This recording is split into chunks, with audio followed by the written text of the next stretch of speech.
Hi, and welcome to our session, The Elephant in the Room, Equity Work and White Skin. My name is Angela Novak. I am from East Carolina University in North Carolina, but I am a former resident of Maryland, and this is my co-presenter, co-writer, co-researcher, all kinds of things. Hi, I'm Katie Lewis. I am a professor at York College of Pennsylvania, just around the corner from Maryland, and we're so excited that you're here with us today.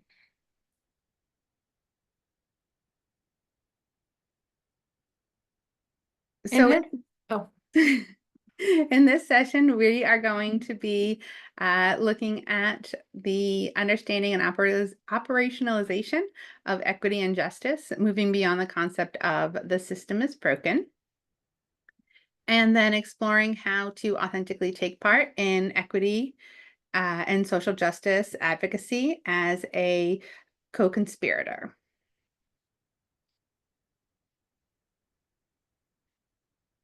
At this point, we just want to ask you in a second to pause your slide and read through what you see on the screen, because we operate with the understanding that you are aware and actively use these terms on a regular basis.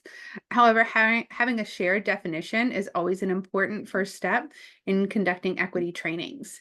And we can't create shared understandings in this format that we have here today as a recorded format. And so for that reason, we are going to invite you to pause here to read through the definitions, and then we will move forward. And let me move our faces really quickly. There we go, so that you can pause. Right. Thank you for looking those over so that we have a common understanding. so as we begin equity work, we always want to start with ourselves because it's really important to know who you are and what your cultural identity is before you start working with others. And so we have this picture here. It's an apple looking in the mirror. And if you look in the mirror, it's shiny and bright on the front side. And on the back, you have a chunk of the apple missing. And so when we think about culture and our identity, a lot of times we can put forth one image, but underneath of it is another image entirely different. And so when we're thinking about culture and we're looking at our own culture, we want to remember that when we come into the classroom, that our culture is always there with us, and how we act and behave and things we say and do, it impacts others. And sometimes it can be seen, but other times it's unseen actions and words and thoughts. And it's also students are watching us, and so they react to us. And sometimes their reactions are seen, but they are also unseen reactions to us. So before we begin any equity work, it's really important for us to take a minute and reflect on our own selves, to know ourselves as we go forward. So we're going to start with some cultural identity work. So this is a picture of the cultural iceberg.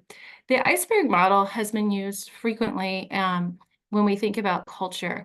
And when we look at an iceberg, the very top of the iceberg is what we can see. It's easy to see. So, and we think about schools, and when we celebrate culture in schools, a lot of times we have celebration months where we're going to celebrate Hispanic culture. And so we're going to have tacos in the lunchroom each week, right? But that's all at very surface level.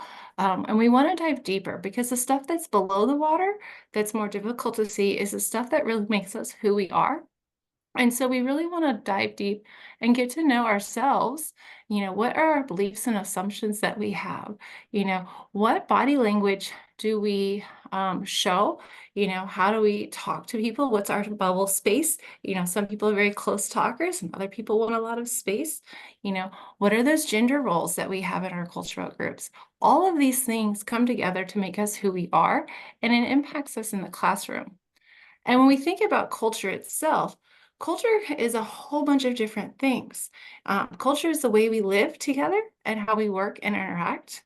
It's also how our communities are formed, where they're formed. So if you think of something superficial, Old Bay seasoning is something that in York, Pennsylvania, we've taken from Maryland. It's on all of our restaurant tables as a condiment, and it's some of our social culture that we have built here. Although we have no water, we just like to pretend we do. But if we think deeper, it's also our moral and ethical practices that guide our behaviors and actions. So where is our line in the sand about what's right and what's wrong? What symbols and images do we have that reflect these values of our community? What are some of those common practices that we do? Um, and our people within the culture, how do we, excuse me, how do we behave? And a lot of times, there may be two cultural groups that are very similar on the surface level, but it's when we get together, and if you think about two icebergs colliding, on the top, they look very similar, but underneath, there can be clashes. And so we really need to know ourselves before we can start working with our students, so we can think about and recognize culture and be ready for if there are cultural clashes.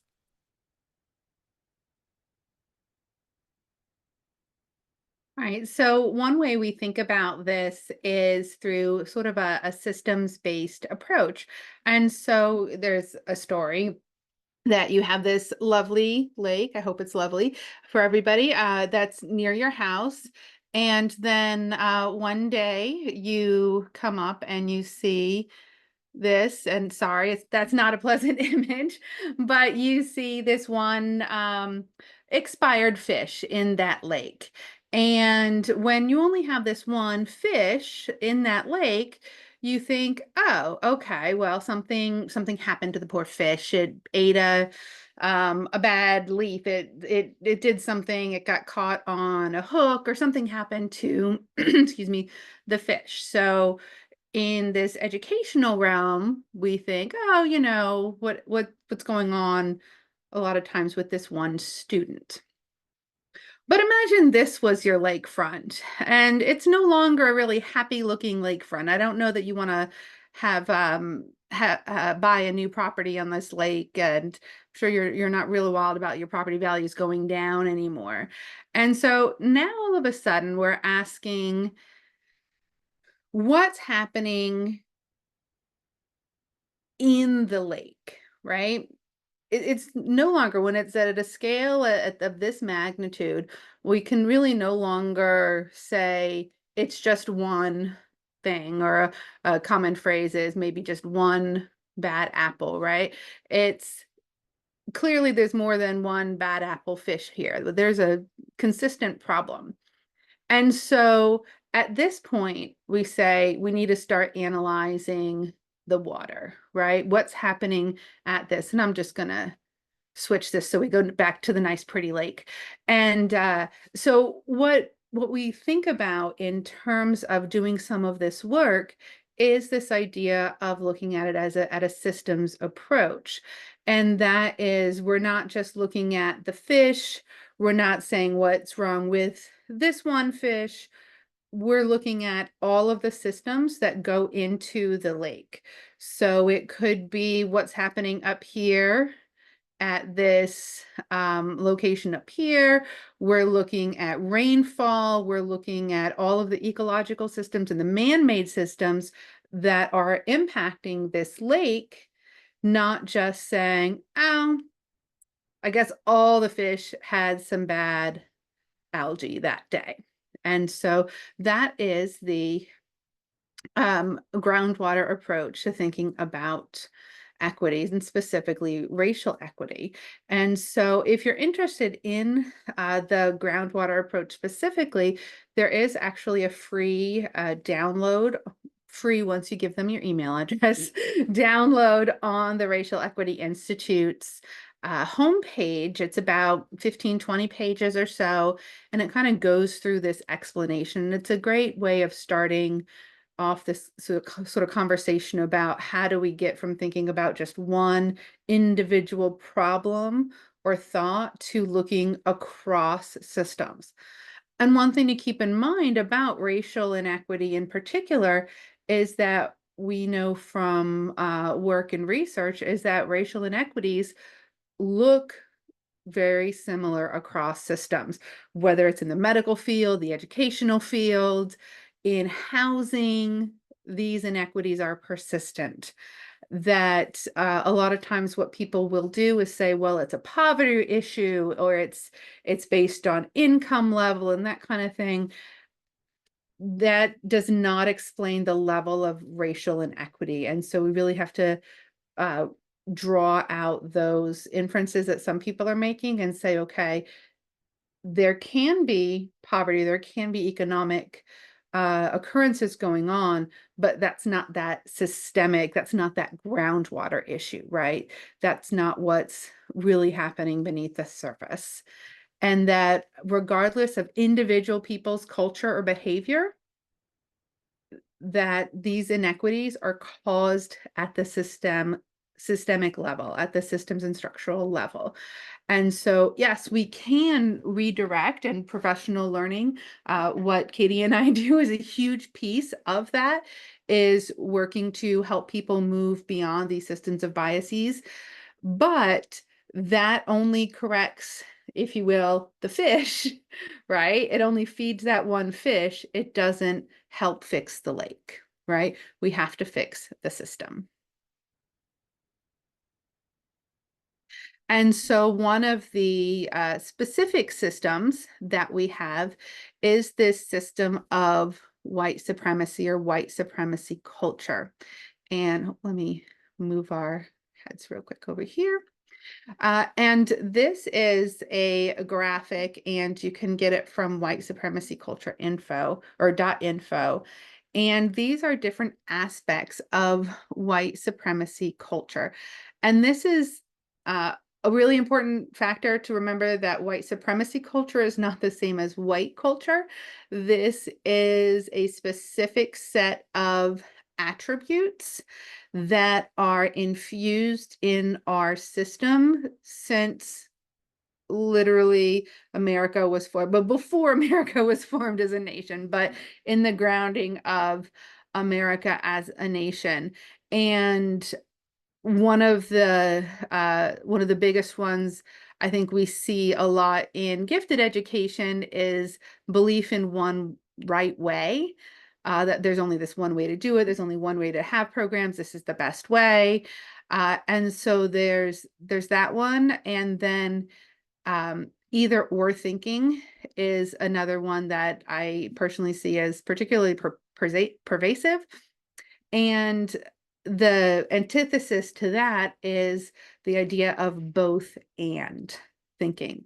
So if we kind of twist the way we think too, both this and this are possibilities, are potential moves, rather than it has to be this or this. And that does kind of go along with there's only one right way. These are specific things, whereas in that idea of white supremacy culture, and again, this is the culture that virtually all of our systems, our governmental systems, are steeped in, that it's that's pushing past. And this is the culture that's the systemic culture that we are operating within, and we need to we need to work against. And then one of this is, I'll let you pause for a second, pause the video. It's the benefit of having the recording video, is you can pause and look a little bit more deeply at the graphic we just showed, and then pause to read this quote. And so with this quote, she's talking, the author of the book, which is Me and White Supremacy, uses this quote to really illustrate white exceptionalism. And it talks about some other examples that she gives are the belief that you have read anti-racism books and articles, listened to social justice-based podcasts, watched documentaries, and follow, activists and teachers. And so you're good. You're clearly not, you're not only not a racist, you're an anti-racist, but now you don't need to do any further work. So one of the issues with white exceptionalism is the idea that you're done and you don't have to dig any deeper, or you're fine, and none of this is your fault, so you're exempt because you have these set of knowledge beliefs and that kind of thing. And that is sort of in that danger zone, because we're always learning and growing. We should always learn and grow. I provide equity trainings. I don't know if I know off the top of my head, maybe 8 to 12 certifications from different organizations. If to be in a certified equity facilitator, I still go get more because I always learn something different about how to do this work, right? And so what this white exceptionalism is when you feel like, nope, I'm good, I already know it all, right? And so it's this idea that you're somehow special, exempt, above, past, beyond this thing called white supremacy.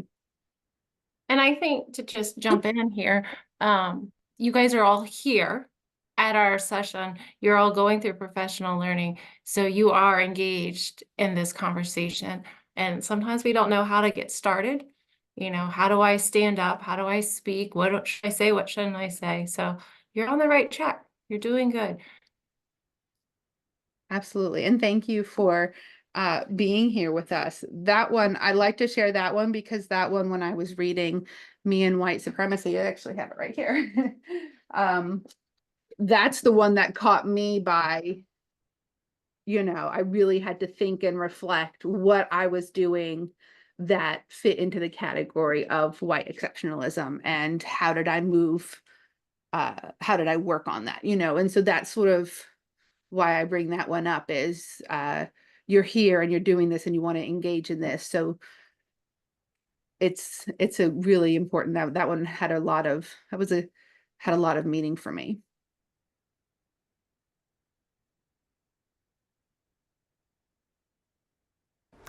I'm guessing that last night at the dinner table, you weren't talking about white supremacy and whiteness as a cultural norm.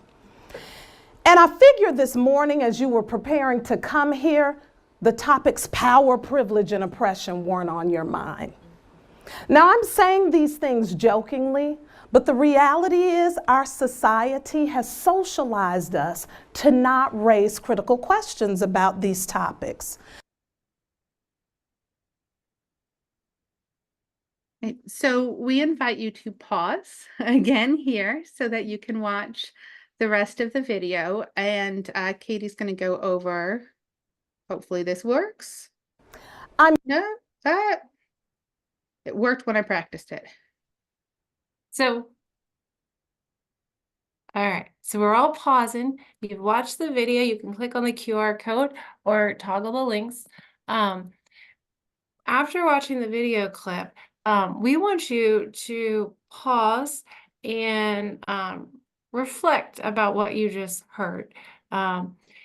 Think about the following prompts. How does my own social location shape my mindset about teaching and learning? What else is there that I need to know about cultural power and difference? And how can I be a more critically conscious leader? So take a few minutes and reflect on your own. And I would even encourage you to make this a lunchroom chat, to meet up with some friends at your school lunch and kind of engage on this, or some other friends who are attending the MEGS conference. I'm guessing. Sorry, I was trying to make it work. We had the slides up there so that you guys could pause and see them while you had the video paused, and it is not working. I apologize. We tested it, and for some reason now it's not working. But we hope you enjoyed that reflection about that, and like Katie said, that you can continue and share the video and reflect on that with others. And I'm sorry for that brief back and forth Glitch. trying to fix the slide.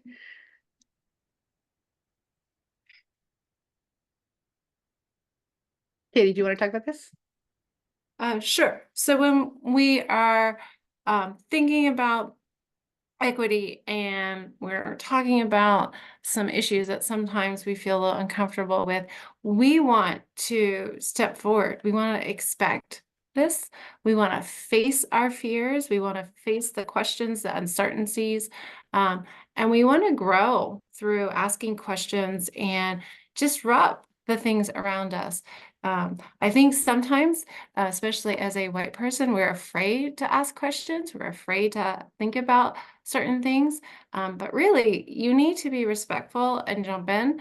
And don't be afraid to question things around you, critically think about things around you, and begin the work of equity.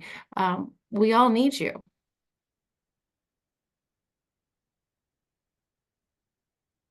Right. Again, if you'd like to pause so that you can take a closer look at this picture, we definitely invite you to do so. So in the field of gifted education, we have a historical and ongoing legacy of resource inequities, educator bias, a lack of access to diverse educators, lack of communication with families, ensuring equitable identification systems, providing sufficient training for people who are involved in the identification systems and the assessment.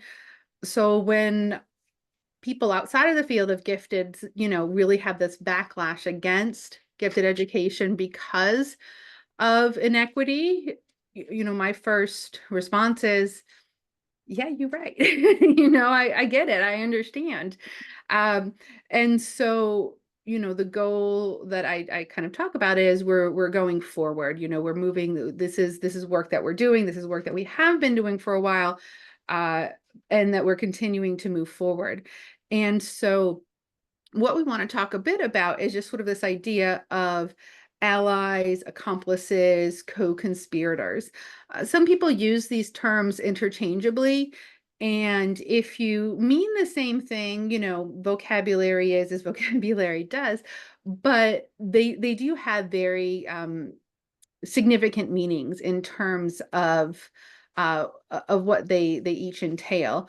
So an ally is someone that will stand up, will agree, will, in theory, be there for you and support. When we get to if you think about it as on like a continuum, accomplice will dig in and do the work with you. They're not the ones, running and getting pizza and watching your kids so you can do the work. That's more allies. And, it goes beyond just, wearing a t-shirt that says I'm an ally, So an accomplice is really getting in there and digging into the work and doing the work and being actively and engaged. Whereas a co-conspirator, this gets to the line of literally putting your body, your career, your things on the line for the sake of others in the movement, for the sake of marginalized identities. And so this is really an in-depth difference. And one of the best ways that I've read that explains this is in Bettina Love's book. And she describes how Bree Newsome, there was a movement to take down the Confederate flag over the South Carolina, not North Carolina, but not too different, State House. And the co-conspirator in that case was Bree Newsome is a Black female, and the co-conspirator in that case was a white male who chained him, who tied himself to the flagpole because the understanding, the assumption was that as a Black woman climbing the flagpole, police would not hesitate to tase the pole, basically electrocute Bree Newsome, and in order to bring her down. Whereas with a white male chained and strapped to the pole, they would hesitate, and indeed they did. So they had the tasers, they had the equipment, and they did not take that step because there was a white male literally co-conspirating, putting his physical body on the line in between police and Bree Newsome in order to have that protective barrier. And so I've always sort of liked that example because I think it's a real clear difference between an accomplice who's in there doing all the work with you, but it's really taking that step, saying that your life is as valued as mine, or more valued because of the work that you're doing. And this is where I take the stand.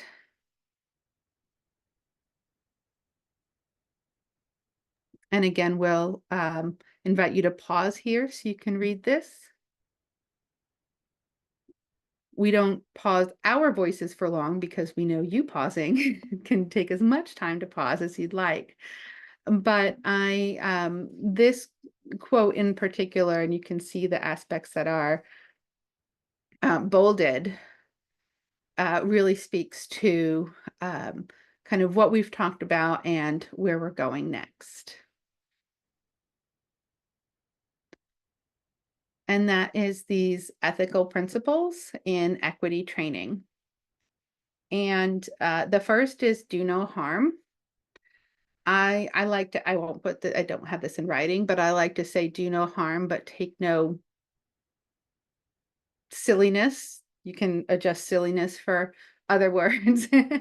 And that's the idea of when we're doing this, should never intentionally miseducate, absolutely, but also do the work, do the research to make sure that you're not intentionally miseducating anyone.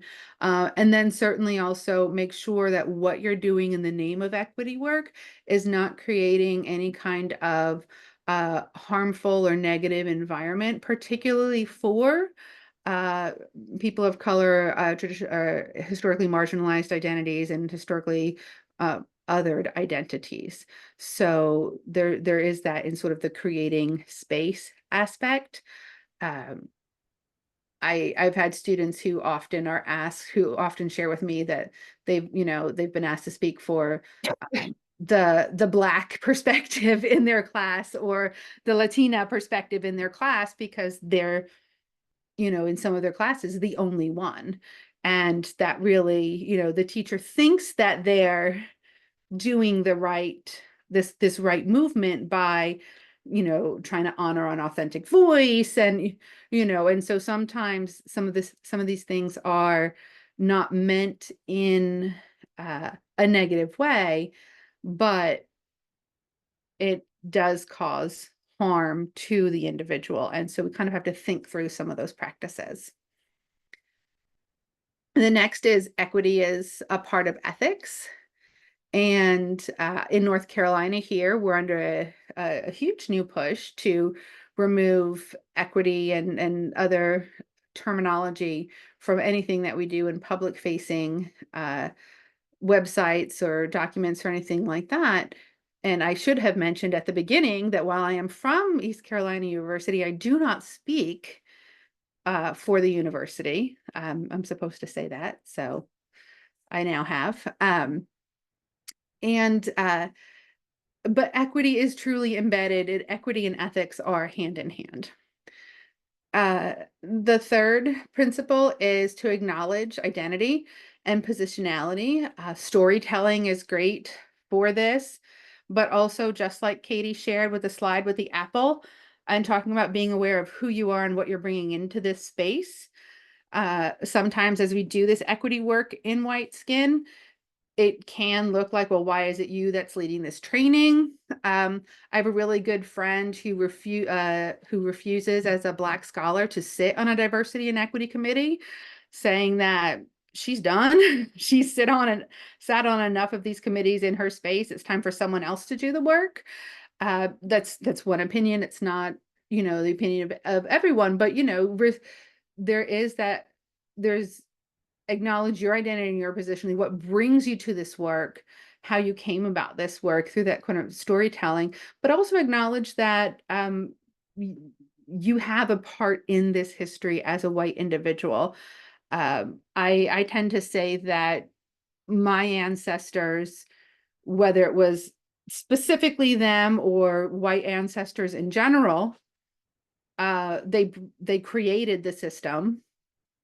So it's my responsibility to my ancestors and my future generations to help repair the system, right? And so I see it in that way.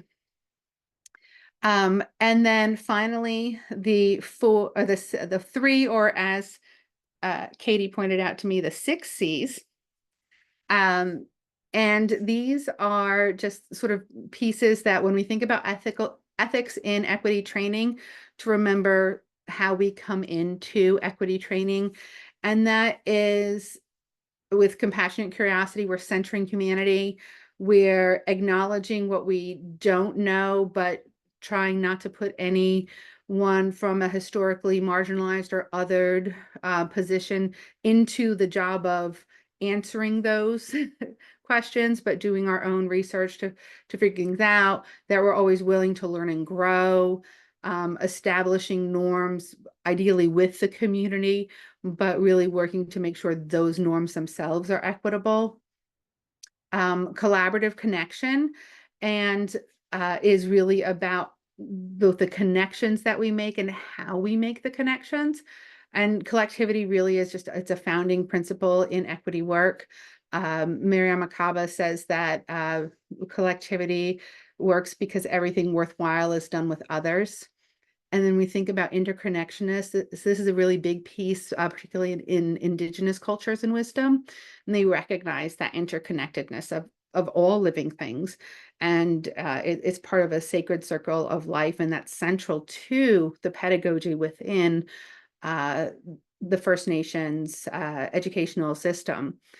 And then when we think back to that groundwater in a systems thinking approach, there's those same connections and interconnectedness between all of those systems and structures.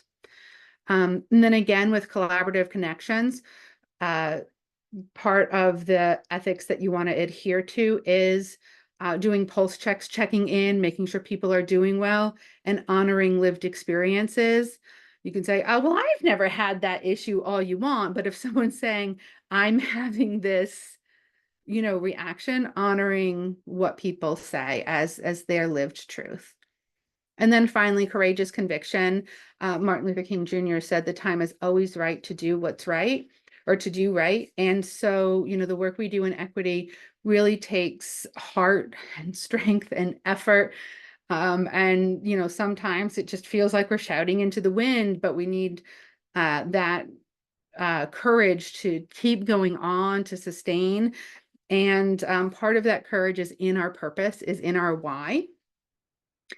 Because when we're not unified in purpose, we can fall apart as we're developing these trainings, as we are working together, as if we're not communicating well with who we're doing the training for or why, a lot of it will fall apart. So it's really having that conviction of purpose and having that understanding of purpose is a really important step in any equity work.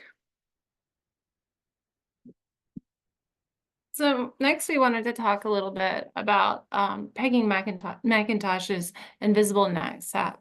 And this is a great activity for you to do by yourself, but it would also make a wonderful PD activity that you could bring back to your team.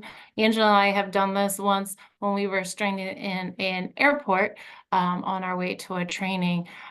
So with the Invisible Knapsack, if you picture a backpack, and we think about what we have in this backpack, whether it's your school supplies, or in this case, 3 different types of power. So the first type of power is this accumulated power.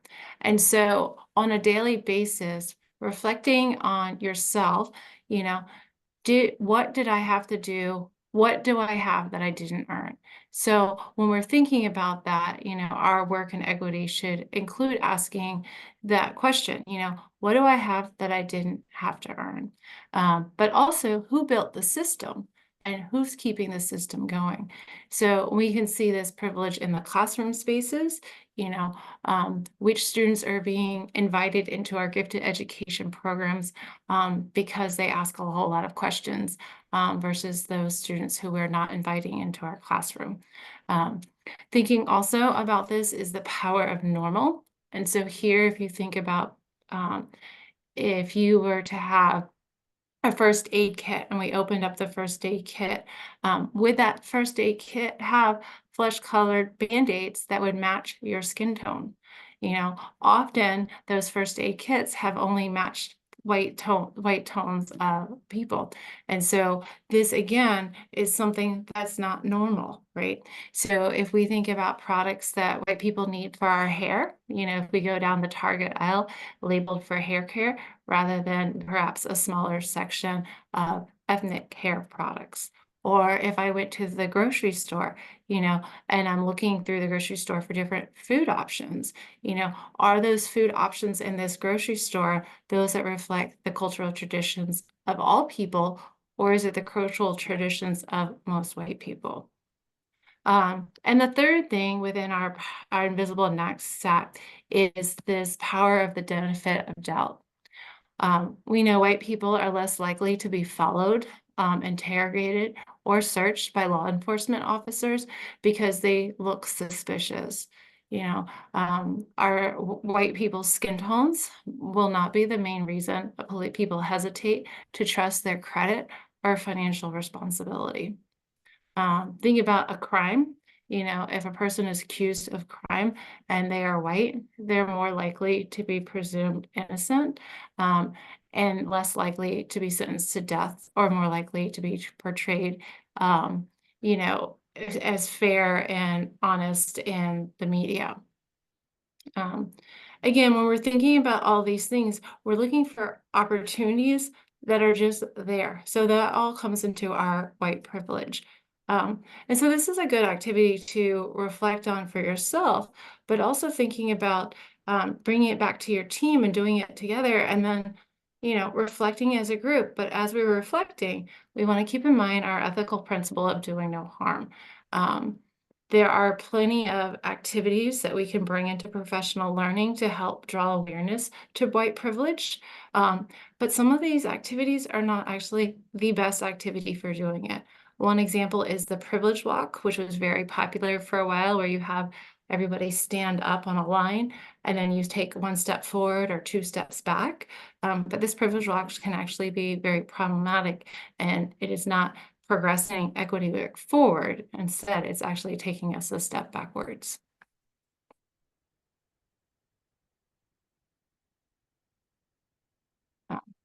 This is another example of what we could do during a professional learning session. We've talked about taking a pulse a few times. If you want to check out some of our other work we've done, we have the guiding principles of all professional learning. And one of those guiding principles is we want to take the pulse. We want to see how the people in our room are doing as we're doing professional learning. And it's a little bit trickier here in a webinar, but what we want to do is we want to talk to our teachers. We want to have this conversation going, but we want to know, how is everybody feeling? How are we handling the content? And that could be prior knowledge, like, do we already know this information, to confusions that arise during it.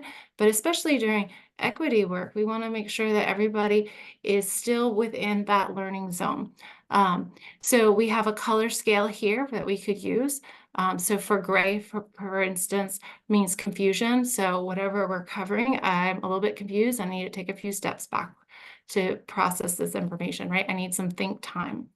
Blue, we're in our ZPD, which is our zone of proximal development. And we know we use that with our students, where it's, you know, it's a little bit pushing me. I'm able to learn it with a guide along me, but it's not so easy that I've checked out because I already know all of this. And it's not so hard and so beyond me that I've already checked out because I'm confused. And orange, I'm a little bit too comfortable. You know, maybe I need to get given something a little bit different. And that's where we can differentiate some of our PD sessions. And finally here we have, it looks like a birthday party cake. But this is another idea of how you can transform your professional learning or professional development sessions. So here we have all the pieces of the party that you would bring to it. So the first one at the bottom is you, right? We want to make sure we're bringing ourselves fully engaged and open to learn. And in order to be open to learn, we have to first reflect back on who we are. What is my equity? What is my cultural identity? What do I know? Where are my limits? Where am I on this continuum of learning? And as a facilitator, what techniques are you bringing into this room that you're working with? How are you going to navigate the professional learning session? How much time do you have? Have you done some pre-assessments? How prepared are you? We also want to think about routines. So if this is an ongoing professional learning, as we know all professional learning should be, we should have thought about how this professional learning is going to run. But again, thinking intentional, we don't want to dive in really intense at first. We want to warm everybody up. We want to get the pulse of the room. We want to get going. And then having that space for everybody to pause and reflect. The audience in your group, have you done that pre-assessment? What do you know about the teachers who have come to that room? Where are they with equity?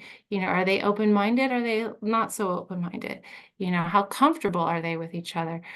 With equity work, especially in professional learning in our schools, we need to establish that we're in a learning, growing space, and that we can have conversations that are respectful, that are not going to cause harm, but so that we can learn and grow.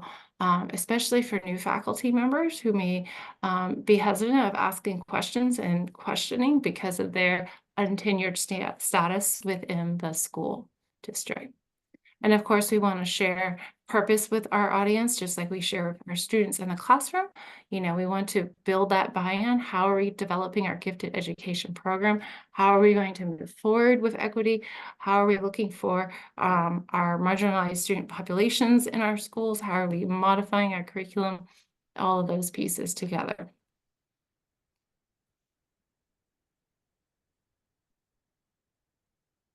We certainly invite you to contact us if you have any questions following this session. The book that we mentioned has a lot of activities that are sort of ready to go. If you'd like to check it out, there's a QR code there to take you to the Rutledge website. But like I said, you're more than welcome to contact us. We love talking to you, and we're happy to work with you, answer any questions. And please just let us know how we can help you move forward.